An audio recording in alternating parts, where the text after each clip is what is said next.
Hello and welcome back to Calculus. First, I'd like to thank all the nice people that support this channel by liking and subscribing. In today's part 30, we are finally ready to tackle ordinary differential equations, or ODEs for short. To briefly explain what it is, let's take a look at a formula from physics that even non-physicists should definitely know and at least have heard of. That would be Newton's second law, which states that force, denoted by F, is the product of mass and acceleration, so m times a. Now, from our own kinematics videos, we know that acceleration can be expressed as the derivative of velocity. So technically, this law can be rewritten, and then we express it as mass times derivative of velocity with respect to time. This here right now is a differential equation. From the direct meaning of the phrase, differential equations are just equations which contain a derivative. For now, they are called ordinary because it's a type of differential equations which can be handled within our level of mathematics, at least some of them. There are specific ordinary differential equations like homogeneous, linear, nonlinear, and we will take a look at some of them. The other category of differential equations would be partial ones, and that is a whole nother universe of high-level university mathematics, so we will leave that alone. For now, we stick with what we can handle. We begin with what we call separable differential equations. In other words, separable ODEs.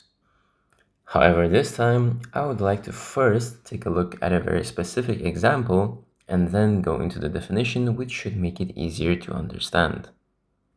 We have an expression dy dx equals to x times 1 plus y times e to the power of x. I have marked everything that contains x in green and everything that contains y in red for our own convenience, and you will see why in just a second. Separable ODEs just means that we have to separate the variables. As you can see on the right hand side, we have an expression in terms of both x and y. Our goal is to separate them, put all of the x's on one side and pull all of the y's on the other. However, an important thing is here dy dx. We want both dy and dx on different sides but also in the numerator. So that means technically I could first multiply this entire equation by dx. Now I have an equation without the fraction. Both dy and dx are on different sides of the equation and they're both in the numerator. So now I just have to move the y variables from the right hand side to the left hand side. And that means I can divide both sides by 1 plus y. Now that we have separated variables, meaning all of the y's are on the left hand side and all of the x's are on the right hand side, we can actually take the integral of both sides. As you can see, dy perfectly matches for the integral in terms of y, and dx perfectly matches for the integral in terms of x. And we just have to solve these two integrals separately. Firstly, for the left-hand side, I think it is pretty easy because this is simply the natural log of 1 plus y. And you might ask, do we need to write the plus c here? Well, not yet. Since we're solving an integral from both sides, we will add the plus c on the right-hand side when we solve this green integral. The integral of x e to the power of x is, however, going to be more challenging because here we need to apply our favorite integration by parts. Well, it's a no-brainer that we set u as x so that u prime would be 1, v prime is ex, and v is still ex and it doesn't change. So now that I've done integration by parts once, what I get is x times ex minus the integral of ex dx. And we all know that this is simply ex and at the end we add a plus c. Now that we have solved the integral on both sides, this is an equation we get. And the question you might ask is, what is our end goal here? Well, the end goal is to write our expression in terms of x. So basically the end goal should be only y on the left-hand side and everything involving x on the right. So here I can start by raising e to the power of everything on the right-hand side and equating it to 1 plus y to get rid of the natural logarithm. On the right-hand side, this is the expression that we get. However, I want you to pay a little bit attention to this part. E to the power of x times ex minus e to the power of x, we can rewrite it as e to the power of x ex divided by e to the power of x, and then plus c, meaning we can write it as times e to the power of c. Now we know that c is just a constant, meaning e raised to the power of c is once again just going to be some number.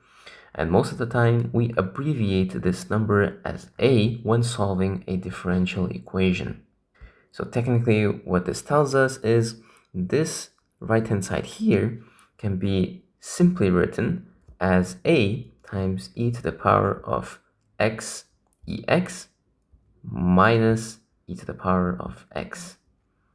It just looks a bit more neat than this monster right here.